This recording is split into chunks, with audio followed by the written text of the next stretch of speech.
Assalomu alaykum aziz opa-singillarimiz. Bugun menga bir singlim qayta yozdilar. Mana ipak qurtlarim juda ham kichkina. Katta bo'ladimi? Birinchi marta olishim deb, mana meni ham qurtlarim kichkina singlim.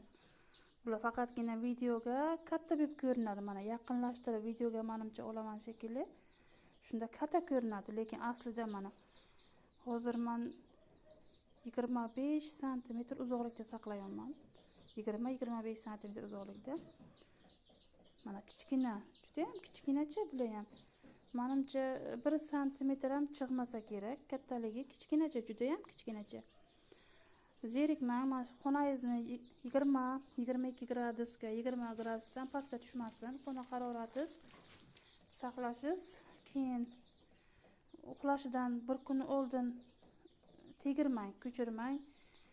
Uxlab turgandan keyin ikkita barg berib, keyin ko'chiring. Ikkita barg yegandan keyin ko'chirish kerak, bo'lmasa ko'chirmang.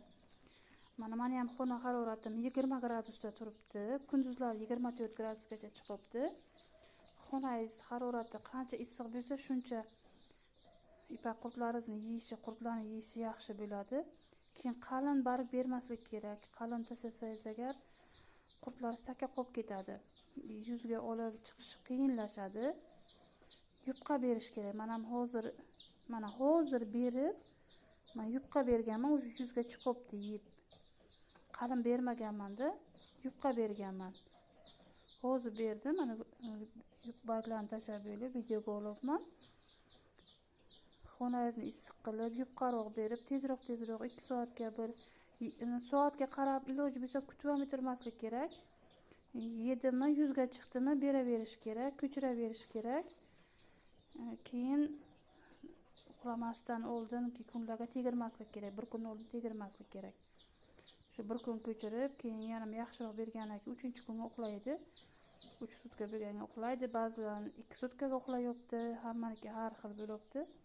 Shu xonasi issiq bo'lsa tezroq uxlaydi. Agar xonangiz sovuq bo'lsa, agar sovuqlik qilsa, uyquga ketishi ham qiyinlashadi, yaxshi yemaydi. Agar xonangiz sovuqlik qilsa, agar 2 kunlab ham, 3 kunlab ham uyg'onmaydi, qotib turaveradi. Mana shularga ahamiyat berib, zerikmasdan boqishda davom eting.